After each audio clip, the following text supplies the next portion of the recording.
Bismillahirrahmanirrahim. Assalamualaikum warahmatullahi wabarakatuh. Berkaitan dengan sholat yang dijamak atau dikosor ya, dijamak atau dikosor, jadi dikurangi rokaatnya atau digabungkan ya. Dijamak itu digabungkan dengan sholat lain. Ini ada dua arus utama dalilnya menyikapi atau melaksanakan sholat yang dijamak atau dikosor. Yang pertama, dalil yang banyak dianut juga sih sebetulnya, tapi hampir seimbang lah. Tapi lebih banyak yang menganggap bahwa sholat itu boleh dijamak, sholat wajib ya, itu boleh dijamak dan boleh dikosor ketika terdapat kondisi darurat ya. Misalkan bepergian, naik pesawat atau naik kereta, nggak sempat turun, nggak sempat ke musola, nggak sempat ke masjid, maka sholatnya karena perjalanan jauh sampai 500 kilo, maka sholatnya itu bisa dijamak, bisa digabungkan dengan sholat yang lain, atau dikurangi rokaatnya, dikosor. Ini penganut aliran bahwa jamak kosor sholat itu dilakukan ketika keadaan darurat ya. Yang kedua adalah mainstream atau aliran yang menerapkan bahwa sholat wajib itu boleh dijamak, boleh dikosor secara detailnya nanti diatur lagi ya. Itu dikarenakan mendapat rukhsah. Rukhsah itu keringanan atau anugerah gitu lah.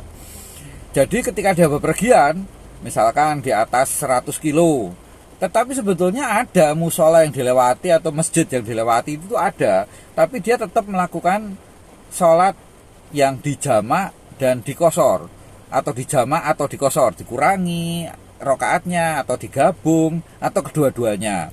Alasannya adalah rukhsah itu adalah anugerah dari Allah Subhanahu wa taala kepada orang yang sedang bepergian, kepada orang yang sedang bertugas, kepada seseorang yang sedang menerima atau mendapatkan keadaan darurat ya. Jadi kalau diberi anugerah atau penghargaan itu tabu untuk ditolak.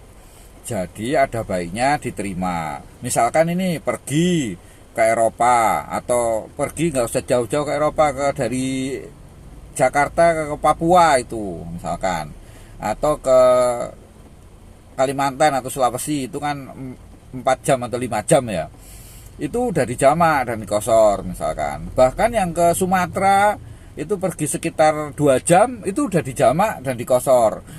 Atau ketika puasa itu tidak melakukan puasa ya. Jadi alasannya adalah orang yang bersafar itu berhak untuk mendapatkan rukhsah dari Allah Subhanahu wa taala untuk tidak berpuasa ya.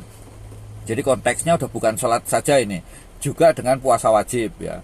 Jadi gitu, ada orang yang beranggapan bahwa ketika dia bepergian itu udah mendapatkan anugerah atau rukhsah untuk menggabungkan sholat, untuk mengurangi rakaat, atau untuk mendapatkan keringanan tidak berpuasa. Tetapi ada juga, seperti yang pertama tadi saya jelaskan, bahwa jamak, kosor, dan puasa itu adalah dalam keadaan darurat. Ketika benar-benar udah tidak mampu, baru dia tidak berpuasa, baru dia membatalkan puasanya dalam bepergian.